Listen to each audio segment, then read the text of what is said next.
ഇത് നമ്മുടെ മോഡ്യൂൾ 4 വളരെ ഇമ്പോർട്ടൻ്റ് ആയിട്ടുള്ളൊരു ക്വസ്റ്റ്യനാണ്. Vertical and horizontal micro instruction എന്ന് പറയുന്നത്. ഇത് നോർമലി നമുക്ക് ചിലപ്പം എ പാർട്ടിൽ ചോദിക്കും. പിന്നെ കൂടുതലും ചോദിച്ചു വരുന്നതെന്ന് വെച്ച് കഴിഞ്ഞാൽ ബി പാർട്ടിൻ്റെ സബ് ക്വസ്റ്റ്യൻസ് ആയിട്ടാണ് സാധാരണ ചോദിക്കുന്നത്. അപ്പോൾ ഇതൊന്ന് നോക്കിയിട്ട് പോകണം. ഇത് വളരെ എളുപ്പമാണ്, കുറച്ച് സ്ലൈഡ്സേ ഉള്ളൂ, വളരെ എളുപ്പമാണ്. അപ്പം നമുക്കറിയാം ഈ മൈക്രോ എന്ന് നോക്കി in the micro programmed control units all the control signals associated with micro operations are stored in a special memory called control memory. നമുക്കറിയാമല്ലോ, അതായത് കൺട്രോൾ വേരിയബിൾസ് എല്ലാം നമ്മൾ സ്റ്റോർ ചെയ്തിരിക്കുന്ന കൺട്രോൾ മെമ്മറിയിലാണ്. കൺട്രോൾ വേരിയബിൾസിനാണ് നമ്മൾ കൺട്രോൾ സിഗ്നൽസ് എന്ന് പറയുന്നത്. അപ്പോൾ ഒരു മൈക്രോ പ്രോഗ്രാം ഇൻസ്ട്രക്ഷൻ എടുക്കുകയാണെങ്കിൽ അതിൻ്റെ അത് പല കൺട്രോൾ സിഗ്നൽസ് ഉണ്ടായിരിക്കും. അപ്പോൾ ആർ ഇന്ന് അല്ലെ R out, M D R in, M D R out, അങ്ങനെയൊക്കെയുള്ള R3 ഇന്ന്, അങ്ങനെയൊക്കെ ഇസഡ് ഇന്ന്, അങ്ങനെയൊക്കെ പറയുന്ന പല മൈക്രോ സിഗ്നൽസ് ഉണ്ടായിരിക്കും. അപ്പം ഇത് ചേർന്നിട്ടായിരിക്കും മൈക്രോ ഇൻസ്ട്രക്ഷൻസ് ഉണ്ടായിരിക്കുന്നത്. ഇതെല്ലാം സ്റ്റോർ ചെയ്ത് വെച്ചിരിക്കുന്നത് എവിടെ ആയിരിക്കും? കൺട്രോൾ മെമ്മറിയിലായിരിക്കും സ്റ്റോർ ചെയ്ത് വെച്ചിരിക്കുന്നത്. അപ്പോൾ set of control signals that causes micro operations to occur is called micro instruction. അതായത് മൈക്രോ ഓപ്പറേഷൻസ് ഉണ്ടാക്കുന്ന ആരാണ്? മൈക്രോ ഇൻസ്ട്രക്ഷൻസ് ആണ്, അല്ലേ?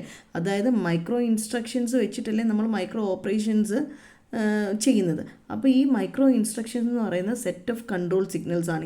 ഇതുപോലുള്ള R1 ഔട്ട്, R2 ഇന്ന്, അതുപോലുള്ള കൺട്രോൾ സിഗ്നൽസിൻ്റെ കളക്ഷൻസിനെയാണ് നമ്മൾ മൈക്രോ ഇൻസ്ട്രക്ഷൻസ് എന്ന് പറയുന്നത്. ഈ മൈക്രോ ഇൻസ്ട്രക്ഷൻസ് വെച്ചിട്ടാണ് നമ്മൾ മൈക്രോ ഓപ്പറേഷൻസ് പെർഫോം ചെയ്യുന്നത്. അപ്പം മാറിപ്പോകരുത്, ഇതെല്ലാം സ്റ്റോർ ചെയ്യുന്ന എവിടെയാണ്? കൺട്രോൾ മെമ്മറിയിലാണ് ഇതൊക്കെ സ്റ്റോർ ചെയ്യുന്നത്. ഓക്കെ, നമ്മൾ മൈക്രോ പ്രോഗ്രാംഡ് കൺട്രോൾ യൂണിറ്റ് പഠിച്ചപ്പോൾ അതിൻ്റെ അകത്ത് കൺട്രോൾ മെമ്മറിയുടെ കാര്യം ഞാൻ പറഞ്ഞതാണ്. അപ്പം കൺട്രോൾ മെമ്മറി എന്ന് പറയുന്നത് നോർമലി റോം ആയിരിക്കും. അതിനെ അസോസിയേറ്റ് ചെയ്ത് ഒരു കൺട്രോൾ അഡ്രസ് രജിസ്റ്റർ ഉണ്ടായിരിക്കും. ഈ കൺട്രോൾ അഡ്രസ് രജിസ്റ്ററിലോട്ട് അഡ്രസ്സിനെ പ്രൊവൈഡ് ചെയ്യുന്ന ആരാണ്? പിന്നെ നെക്സ്റ്റ് അഡ്രസ് ജനറേറ്റർ ആയിരിക്കും. അപ്പോൾ അതൊക്കെയായിരുന്നു നമ്മൾ നേരത്തെ പഠിച്ചിട്ടുണ്ട്, അല്ലേ? അപ്പം അതിൻ്റെ മൈക്രോ പ്രോഗ്രാം സീക്വൻസറിനകത്ത് നമ്മൾ പറഞ്ഞു ഈ നെക്സ്റ്റ് അഡ്രസ് ജനറേറ്ററാണ് മൈക്രോ പ്രോഗ്രാം സീക്വൻസറായിട്ട് പിന്നെ എന്താ പറയുന്നത് ആക്ട് ചെയ്യുന്നത്. അതായത് നമ്മൾ ഇന്നലെ കണ്ട PPTയിൽ ആ കാര്യങ്ങളൊക്കെയാണ് പറഞ്ഞത്. ഇനി ഈ മൈക്രോ പ്രോഗ്രാംഡ് കൺട്രോൾ യൂണിറ്റിനെ നമുക്ക് രണ്ടായിട്ട് micro program control unit can be classified into 2 types based on the type of control word stored in the control memory.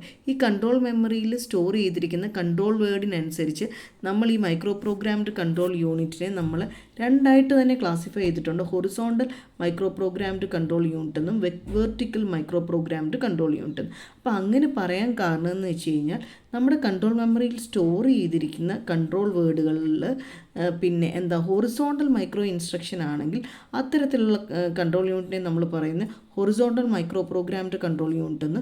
നമ്മുടെ ഇൻസ്ട്രക്ഷൻസ് വേർട്ടിക്കൽ മൈക്രോ ഇൻസ്ട്രക്ഷൻസ് ആണെങ്കിൽ അതിനെ vertical micro programmed control unit എന്നും പറയുന്നു. അപ്പോൾ എല്ലാം എന്ന് പറയുന്നത് ഈ കൺട്രോൾ വേർഡിൻ്റെ ടൈപ്പിനെ അനുസരിച്ചാണ് രണ്ട് തരത്തിൽ നമ്മൾ മൈക്രോ പ്രോഗ്രാംഡ് കൺട്രോൾ യൂണിറ്റിനെ നമ്മൾ ക്ലാസിഫൈ ചെയ്തിരിക്കുന്നത്, വെർട്ടിക്കൽ എന്നും ഹൊറിസോണ്ടൽ എന്നും. അപ്പോൾ ഇനി ഇതെന്താണ് ഈ വെർട്ടിക്കൽ മൈക്രോ ഇൻസ്ട്രക്ഷനും ഹൊറിസോണ്ടൽ മൈക്രോ ഇൻസ്ട്രക്ഷനും എന്താണെന്ന് നമുക്ക് നോക്കാം. അതിനനുസരിച്ചാണല്ലോ ക്ലാസിഫിക്കേഷൻ വന്നിരിക്കുന്നത്. അപ്പോൾ ഇവിടെ നോക്കിയേ, in horizontal micro programmed control unit the control signals are represented in a decoded binary format.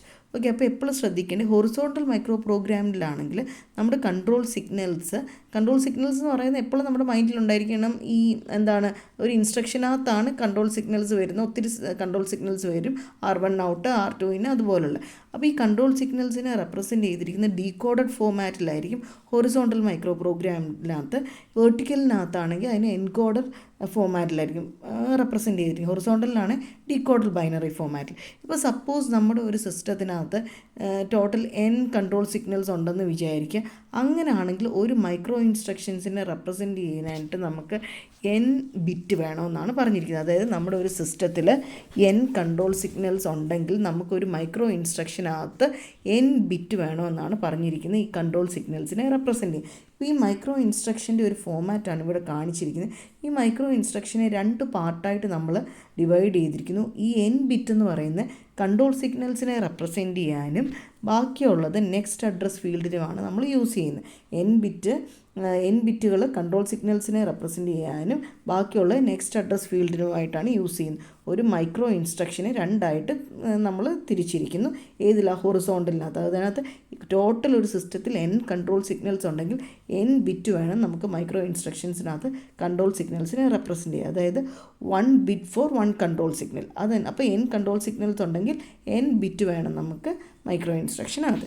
ഇനി വെർട്ടിക്കൽ മൈക്രോ പ്രോഗ്രാമിനകത്താണെങ്കിൽ n കൺട്രോൾ സിഗ്നൽസ് ഉണ്ടെങ്കിൽ നമുക്ക് total log n base 2 bits മതി നമുക്ക് ഈ മൈക്രോ ഇൻസ്ട്രക്ഷൻസിനകത്ത് കൺട്രോൾ സിഗ്നൽസിനെ റെപ്രസെൻറ്റ് ചെയ്യാനായിട്ട്. ടോട്ടൽ ലോഗ് n, അതായത് ലോഗ് ബേസ് 2n നമുക്ക് കൺട്രോൾ സിഗ്നൽസ് മതി നമുക്ക് ഏതിൻ്റെ കേസിൽ? വെർട്ടിക്കൽ മൈക്രോ പ്രോഗ്രാംഡ് കൺട്രോൾ യൂണിറ്റിൻ്റെ കേസിൽ. ഫോർ എക്സാമ്പിൾ, ഇപ്പോൾ ഈ 16 control signals are needed in a system, then log two 16, അതായത് log base two 16 bits required to represent control signal പാർട്ടിൻ്റെ മൈക്രോ ഇൻസ്ട്രക്ഷൻ. അപ്പോൾ വെർട്ടിക്കൽ മൈക്രോ പ്രോഗ്രാമിൻ്റെ കേസിൽ ഒരു സിസ്റ്റത്തിൽ 16 കൺട്രോൾ സിഗ്നൽസ് ഉണ്ടെങ്കിൽ നമ്മൾക്ക് ലോഗ് 16 ബേസ് ടു ബിറ്റ്സ് മതി നമുക്ക് അതിനെ റെപ്രസെൻറ്റ് ചെയ്യാനായിട്ട്. അപ്പം ലോഗ് 16 എന്ന് പറയുമ്പം അതിനെ നമ്മളിങ്ങനെ എഴുതുമ്പം ലോഗ് 16 എന്ന് പറയുമ്പോൾ 2⁴. അപ്പോൾ 4 ലോഗ് 2 എന്ന് വരും, ബേസ് 2. അപ്പോൾ 4 ബിറ്റ്സ്. അപ്പം 16 കൺട്രോൾ സിഗ്നൽസ് ഉണ്ട് എങ്കിൽ നമുക്ക് 4 ബിറ്റ്സ് മതി അതിനെ റെപ്രസെൻറ്റ് ചെയ്യാൻ. മറ്റേ ഹൊറിസോണ്ടലിൻ്റെ കേസിലാണെങ്കിൽ 16 കൺട്രോൾ സിഗ്നൽസ് ഉണ്ടെങ്കിൽ ഒരു മൈക്രോ ഇൻസ്ട്രക്ഷനകത്ത് നമുക്ക് ടോട്ടൽ 16 ബിറ്റ്സ് തന്നെ വേണം. അതായത് 1 ബിറ്റ് ഫോർ 1 കൺട്രോൾ സിഗ്നൽസ്. ആ കണക്കിന് നമുക്ക് വേണം. ഓക്കെ, ഇനിയും നമുക്കിപ്പം ഹൊറിസോണ്ടൽ ഈ മൈക്രോ ഇൻസ്ട്രക്ഷൻ്റെ കേസ് എടുക്കുകയാണെങ്കിൽ ഇപ്പോൾ ഇവിടെ നോക്കിയാൽ 16 കൺട്രോൾ സിഗ്നൽസ് നമ്മുടെ സിസ്റ്റത്തിലുണ്ടെങ്കിൽ ഇവിടെ 16 ബിറ്റാണ് ആ മൈക്രോ ഇൻസ്ട്രക്ഷനകത്ത് നമ്മൾ കൺട്രോൾ സിഗ്നലിൻ്റെ പാർട്ടിൽ കൊടുത്തിരിക്കുന്നത് 16 ബിറ്റ്. ഇപ്പോൾ അറ്റ് എ ടൈമിൽ നമുക്ക് വേണമെങ്കിൽ ചില സിഗ്നൽസിനെ ആക്ടിവേറ്റ് ചെയ്യാം. ടോട്ടൽ ആ സിസ്റ്റത്തിൽ 16 കൺട്രോൾ സിഗ്നൽസ് ഉണ്ട്. ചിലപ്പോൾ നമുക്ക് ആ ഇൻസ്ട്രക്ഷനിൽ അതിൻ്റെ 2-3 എണ്ണത്തിനെ മതിയായിരിക്കും. അപ്പോൾ അതിനെ നമുക്ക് ആക്ടിവേറ്റ് ചെയ്യാം. അപ്പോൾ 1 സെറ്റ് ചെയ്യുമ്പോൾ ആ ഒരു സിഗ്നൽ ആക്ടിവേറ്റ് ആവും, 0 എന്ന് പറയുമ്പോൾ അത് ഡീആക്ടിവേറ്റ് ആവും. അതാണ് ഉദ്ദേശിക്കുന്നത്. അപ്പം അറ്റ് എ ടൈമിൽ നമുക്ക് എത്ര സിഗ്നൽസിനെ വേണമെങ്കിലും നമുക്ക് ഇതിനകത്ത് ആക്ടിവേറ്റ് ചെയ്യാവുന്നതാണ് പറഞ്ഞിരിക്കുന്നത്. പിന്നെന്ന് വെച്ച് കഴിഞ്ഞാൽ ഓരോ കൺട്രോൾ സിഗ്നൽസിനും ഒരു ബിറ്റ് വേണ്ടിയുണ്ട്. ഇതിൻ്റെ കൺട്രോൾ വേർഡിൻ്റെ ലെങ്ത് എന്ന് പറയുന്നത് കൂടുതലായിരിക്കും. അപ്പോൾ ലോങ്ങർ കൺട്രോൾ വേർഡായിരിക്കും നമ്മൾ ഇതിൻ്റെ അകത്ത് യൂസ് ചെയ്യുന്നത്. പക്ഷേ ഇവിടെ നമുക്കെന്ന് വെച്ച് കഴിഞ്ഞാൽ ഓരോ കൺട്രോൾ സിഗ്നലിലും ഒരു ബിറ്റ് വീതം ഈ മൈക്രോ ഇൻസ്ട്രക്ഷനിലുള്ളതുകൊണ്ട് നമുക്ക് ഹയർ ഡിഗ്രി ഓഫ് പാരലൽസ് നമുക്കിവിടെ അച്ചീവ് ചെയ്യാമെന്ന് പറഞ്ഞിരിക്കുക. അതായത് ഒരു സമയത്ത് വേണമെങ്കിൽ 16 എണ്ണത്തെ നമുക്ക് വേണമെങ്കിൽ ആക്ടിവേറ്റ് ചെയ്യാം. അപ്പോൾ ഹയർ ഡിഗ്രി ഓഫ് പാരലൽസ് ഇവിടെ ഉണ്ട്. ഇനിയിപ്പം ഈ നെക്സ്റ്റ് അഡ്രസ് ഫീൽഡ് എന്ന് പറയുന്ന അതിൻ്റെ സൈസ് എന്ന് പറയുന്നത് നമ്മുടെ കൺട്രോൾ മെമ്മറിയിൽ എത്ര മൈക്രോ ഇൻസ്ട്രക്ഷനെ നമ്മൾ സ്റ്റോർ ചെയ്യാൻ പറ്റും, അഡ്രസ്സ് ചെയ്യാൻ പറ്റും, അതനുസരിച്ചാണ് നെക്സ്റ്റ് അഡ്രസ് ഫീൽഡിൻ്റെ സൈസ് എന്ന് പറയുന്നത്. ഇപ്പം നമുക്ക് നമ്മുടെ കൺട്രോൾ മെമ്മറിയിൽ നമുക്ക് 8 മൈക്രോ ഇൻസ്ട്രക്ഷൻസ് ഉണ്ടെന്ന് വിചാരിക്കും. 8 മൈക്രോ ഇൻസ്ട്രക്ഷനെ റെപ്രസെൻറ്റ് ചെയ്യാനായിട്ട് നമുക്ക് എത്ര ബിറ്റ് വേണം? 3 ബിറ്റ് വേണം. ആ 3 ബിറ്റായിരിക്കും നമ്മുടെ നെക്സ്റ്റ് അഡ്രസ് ഫീൽഡിൽ വെക്കുന്നത്. അപ്പോൾ നെക്സ്റ്റ് അഡ്രസ് ഫീൽഡിൽ ടോട്ടൽ 3 ബിറ്റ് വെച്ചാൽ മതി. അതായത് 3 ബിറ്റ് കൊണ്ട് 00 തൊട്ട് 11 വരെ നമുക്ക് റെപ്രസെൻറ്റ് ചെയ്യാം. അപ്പോൾ അതെന്ന് പറയുന്നത് നമ്മുടെ കൺട്രോൾ മെമ്മറിയുടെ സൈസിനെ ഡിപ്പെൻഡ് ചെയ്യും. നമ്മുടെ കൺട്രോൾ മെമ്മറിയുടെ സൈസ് 8 ആണെങ്കിൽ നമുക്ക് 8നെ റെപ്രസെൻറ്റ് ചെയ്യാൻ 3 ബിറ്റ് മതി. അപ്പോൾ അതായിരിക്കും നെക്സ്റ്റ് അഡ്രസ് ഫീൽഡിൽ വെക്കുന്നത്. അപ്പോൾ എപ്പോഴും ശ്രദ്ധിക്കുക, നമ്മൾ ഈ ബ്രാഞ്ചിങ് ഒക്കെ വരുമ്പോഴാണ് നമുക്ക് ടാർഗറ്റ് അഡ്രസ്സ് കാൽക്കുലേറ്റ് ചെയ്യേണ്ടത്. ആ സമയത്ത് നമ്മുടെ മൈക്രോ ഇൻസ്ട്രക്ഷൻ്റെ നെക്സ്റ്റ് അഡ്രസ് ഫീൽഡിൽ നിന്നാണ് ആ ബ്രാഞ്ചിങ്ങിനുള്ള അഡ്രസ്സ് എടുക്കുന്നത്. എന്നാൽ നോർമൽ സീക്വൻഷ്യലായിട്ട് എന്നുള്ള നമ്മുടെ അഡ്രസ് ജനറേഷനാണ്. ബ്രാഞ്ചിങ് ഒന്നും വരുന്നില്ല എങ്കിൽ നമ്മുടെ കൺട്രോൾ അഡ്രസ് രജിസ്റ്ററിൻ്റെ കൂടെ 1 വെച്ച് ഇൻക്രിമെൻറ്റ് ചെയ്ത് കഴിഞ്ഞാൽ ഓട്ടോമാറ്റിക്കലി നമുക്ക് നെക്സ്റ്റ് അഡ്രസ്സ് കിട്ടും. എന്നാൽ ബ്രാഞ്ചിങ്ങിൻ്റെ ഒക്കെ കേസിൽ കറണ്ട് എക്സിക്യൂട്ട് ചെയ്യുന്ന മൈക്രോ ഇൻസ്ട്രക്ഷൻ്റെ നെക്സ്റ്റ് അഡ്രസ് ഫീൽഡിൽ നിന്നാണ് നമ്മൾ ബ്രാഞ്ചിങ്ങിനുള്ള ടാർഗറ്റ് അഡ്രസ്സ് എടുക്കുന്നത്. ഓക്കെ, അപ്പം അതാണ്. അപ്പോൾ അതിൻ്റെ സൈസ് എന്ന് പറയുന്നത് നമ്മുടെ കൺട്രോൾ മെമ്മറിയിൽ എത്ര ഇൻസ്ട്രക്ഷനെ സ്റ്റോർ ചെയ്യാൻ പറ്റും അതനുസരിച്ചാണ് നെക്സ്റ്റ് അഡ്രസ് ഫീൽഡിൽ നമ്മൾ ബിറ്റ് സെറ്റ് ചെയ്യുന്നത്. 8 ഇൻസ്ട്രക്ഷനാണ് 3 ബിറ്റ്. അപ്പം ഇവിടെ ലോങ്ങർ കൺട്രോൾ വേർഡ് ആയിരിക്കും. കാരണം ഒരു കൺട്രോൾ സിഗ്നലിന് ഒരു ബിറ്റ് വെച്ച് നമ്മൾ യൂസ് ചെയ്യുന്നത്. ടോട്ടൽ ആ സിസ്റ്റത്തിൽ 16 കൺട്രോൾ സിഗ്നൽസ് ഉണ്ടെങ്കിൽ 16 ബിറ്റ് നമ്മൾ യൂസ് ചെയ്യും. അപ്പോൾ ലോങ്ങർ കൺട്രോൾ വേർഡ് ആയിരിക്കും. പിന്നെ ഹയർ ഡിഗ്രി ഓഫ് പാരലൽസും നമുക്ക് അച്ചീവ് ചെയ്യാൻ പറ്റും. എത്ര വേണമെങ്കിലും സിഗ്നൽസിനെ നമുക്ക് സൈമൾട്ടേനിയസ് സൈമൾട്ടേനിയസ്ലി ആക്ടിവേറ്റ് ചെയ്യാനായിട്ട് പറ്റും. അതാണ് ഇവിടെ പറഞ്ഞിരിക്കുന്നത്. ഇനി നമുക്ക് വെർട്ടിക്കൽ മൈക്രോ ഇൻസ്ട്രക്ഷൻസ് ആണെങ്കിൽ നമുക്കറിയാം 16 കൺട്രോൾ വേർഡ്സിനെ നമുക്ക് റെപ്രസെൻറ്റ് ചെയ്യാനായിട്ട് നമുക്ക് 4 ബിറ്റ് മതി.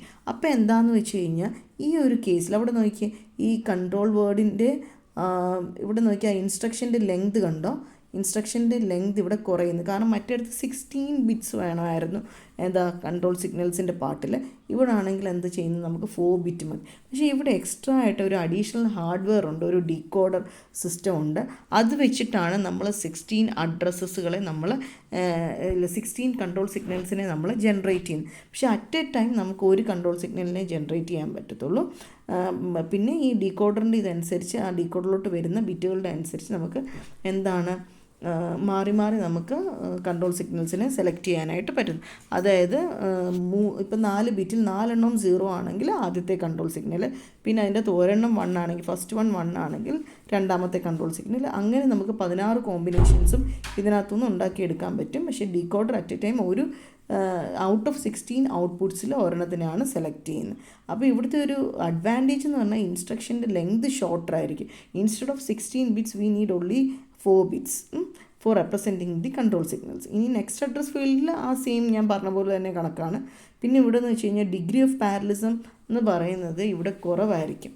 കാരണം അറ്റ് എ ടൈം നമുക്ക് ഒരെണ്ണത്തിനെ മാത്രമേ നമുക്ക് ആക്ടിവേറ്റ് ചെയ്യാനായിട്ട് പറ്റത്തുള്ളൂ. ഓക്കെ, അതായത് 0000 വരുമ്പോൾ ഫസ്റ്റ് സിഗ്നൽ, അങ്ങനെ നമുക്ക് അറ്റ് എ ടൈം ഒരെണ്ണത്തിനെ മാത്രമേ നമുക്ക് ആക്ടിവേറ്റ് ചെയ്യാനായിട്ട് പറ്റത്തുള്ളൂ. പിന്നെ ഇതിൻ്റെ ഡിഫറൻസ് മിക്കവാറും എക്സാമിന് ചോദിക്കുന്നതാണ്. ഹൊറിസോണ്ടൽ ആണെങ്കിൽ ലെങ്തി ഇൻസ്ട്രക്ഷൻ ആയിരിക്കും, വെർട്ടിക്കൽ ആണെങ്കിൽ ഷോർട്ടർ ഇൻസ്ട്രക്ഷൻ ആയിരിക്കും. Degree of parallelism horizontal high ആയിരിക്കും, വെർട്ടിക്കലിനകത്താണെങ്കിൽ ഡിഗ്രി ഓഫ് പാരലിസം ലോ ആയിരിക്കും. പിന്നെ ഇവിടെ എന്ന് വെച്ചാൽ ഹൊറിസോണ്ടലിനാണെങ്കിൽ നമുക്ക് എക്സ്റ്റേണൽ ഹാർഡ്വെയർ ഒന്നും വേണ്ട, ഡീകോഡർ ഒന്നും വേണ്ട ഈ കൺട്രോൾ സിഗ്നൽസ് ജനറേറ്റ് ചെയ്യാൻ. പക്ഷേ വെർട്ടിക്കലിനകത്താണെങ്കിൽ നമുക്ക് ഡീകോഡർ സർക്യൂട്ട് വേണം. പിന്നെ ഹൊറിസോണ്ടൽ എന്ന് പറയുമ്പോൾ ഫാസ്റ്റർ ഇൻസ്ട്രക്ഷൻ ആയിരിക്കും. ഹയർ ഡിഗ്രി ഓഫ് പാരലിസം വരുമ്പോൾ ഒബ്വിയസ്ലി ഫാസ്റ്റർ ഇൻസ്ട്രക്ഷൻ ആയിരിക്കും. മറ്റേ വെർട്ടിക്കൽ എന്ന് പറഞ്ഞാൽ കമ്പാരിറ്റീവ്ലി സ്ലോവർ ഇൻസ്ട്രക്ഷൻ ആയിരിക്കും, എക്സ്ട്രാ ഹാർഡ്വെയറും ഒക്കെ വേണം. അപ്പം ആ ഡീകോഡറാണ് ഓരോന്നിനെയും ജനറേറ്റ് ചെയ്യുന്നത്. അപ്പോൾ അതിൻ്റെ ഒരു ഡിലേ ഒക്കെ വരും. പിന്നെ ലാർജർ കൺട്രോൾ മെമ്മറി സ്പേസ് വേണം. ഈ ഒരു മൈക്രോ ഇൻസ്ട്രക്ഷനെ നമ്മൾ കൺട്രോൾ മെമ്മറി സ്റ്റോർ ചെയ്യുമ്പം 16 കൺട്രോൾ സിഗ്നൽസ് ഉണ്ടെങ്കിൽ 16 ബിറ്റ് കൺട്രോൾ വേർഡ് കൺട്രോൾ സിഗ്നൽസിന് വേണ്ടി എടുക്കുന്നു അല്ലേ. അപ്പോൾ അങ്ങനെ വരുമ്പോൾ ആ ഒരു വേർഡ് ലെങ്ത് കൂടുതലായതുകൊണ്ട് നമുക്ക് കൺട്രോൾ മെമ്മറിയിൽ എടുക്കുന്ന സ്പേസും കൂടുതലായിരിക്കും. വെർട്ടിക്കൽ മൈക്രോ ഇൻസ്ട്രക്ഷൻ്റെ കേസിൽ കൺട്രോൾ മെമ്മറിയിൽ എടുക്കുന്ന സ്പേസ് എന്ന് പറയുന്നത് കുറവായിരിക്കും. അപ്പോൾ ഇതൊന്ന് പഠിച്ചിട്ട് പോകുക. ഇത് വളരെ ഇമ്പോർട്ടൻ്റ് ആണ്, പഠിച്ചിട്ട് പോകണം.